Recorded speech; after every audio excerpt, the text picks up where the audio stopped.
Okay, so it's pulled tight. I don't want to pull on it too hard. Don't want to weaken my fluorocarbon.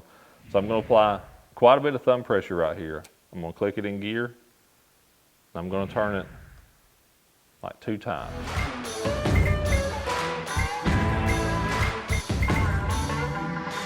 Welcome back to the garage here, and we are talking a little bit about something that every bass fisherman tries to avoid, and that is getting a backlash or picking out a backlash. We've all gotten them at some point in time. And if you want to learn how not to get them, the best way to avoid them, you can go back and check out one of my other videos on that. But you know, you may be out on the water right now and you've got a big monster backlash and you're like, man, what do I do next? And that's where we are. So whether you're at home, whether you're out on the lake, whatever, and you've ever done this and you've gotten a big nasty backlash, I'm going to help you figure out just how to get that out. So that's not the worst by any means, but it is bad enough.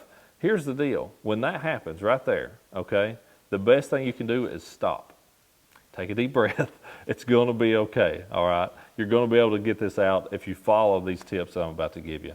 Step number 1, don't just start pulling on the line, holding your thumb on the spool, okay? That is very much step number 1. The first thing you want to do, which you actually should have already done this a little bit to help avoid the backlash to begin with, is actually tighten up your spool tension knob right here. So you want to put some extra tension on that spool. You actually want to put a lot. I'm talking about tighten that thing down pretty tight, okay? Tighter than you would ever be able to cast it. Now I click the gear or the handle back in gear, so I'm gonna push the button again. Nothing of that was on purpose, but you've got that spool tension knob, you've got it down really tight. Start giving it slow, steady pulls, okay?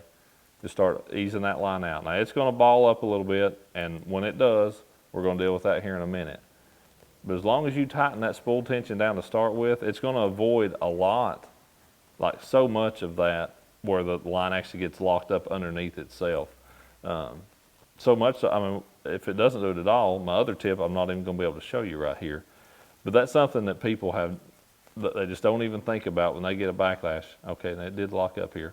They don't tighten up that spool tension knob before they start pulling that line. They want to put thumb pressure on it and start pulling. That just causes that line to bind back up even more so. But now we've hit a snag. We've hit a place where that line, has locked up under itself. This is where my other tip comes in. Okay, tighten your drag up a little bit, and this will make sense why you're doing that here in a second. Take your thumb, apply pressure with your thumb onto that spool, especially wherever you see. So I can see that it's kind of over here, top left, about right in this area is about where, that place is locked up. Okay, so let's pull tight. I don't want to pull on it too hard. Don't want to weaken my fluorocarbon. So I'm going to apply quite a bit of thumb pressure right here. I'm going to click it in gear. I'm going to turn it like 2 times is about what I'm going to pull it. Okay, I'm going to push the button, and again, slow, steady pulls. What you're doing when you do that is you're pushing that line back around the spool, and you're kind of just taking that kink out of it. The line isn't necessarily underneath itself. It's just got overlaid to where it's in a place where it won't come loose. Okay, again, slow, steady pulls, and we're almost there. And then that's a big thing, is to make sure that you get it all the way out. If you've got that spool loose, you get to this point and you pull it, guess what? You're going to get another loose loop.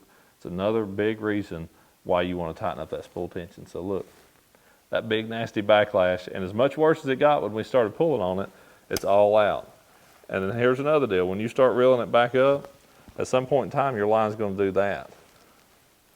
So pull it up here, pull that line out. Don't let it get into a knot, before it goes back into the reel. That's what's going to cause, that'll cause that fluorocarbon to kink and cause a weak place in it. So just work those out as you reel it back in. A great way to do that, if you are on the water, you pull that line out the end of the rod tip, and it straightens all this mess out, and you don't even have to worry about it. But if you've got it there in the boat like that, that's a great way to do it. So now, I've got it pulled back up here. Loosen that spool tension back up. Check out my other video of just how to set that up. It's going to help you avoid those backlashes. But yeah, loosen that back up some. Loosen your drag back to where it was. You're right back in business. I hope this helps you, whether you're out on the water, practicing your casting, whatever you're doing next time.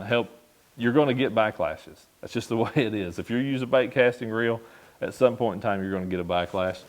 And fluorocarbon line, let's face it, is not cheap. You don't want to have to be cutting that out and respooling it every time you get a backlash. So be sure you do that. Those few tips will help you save a lot of money and a lot of frustration.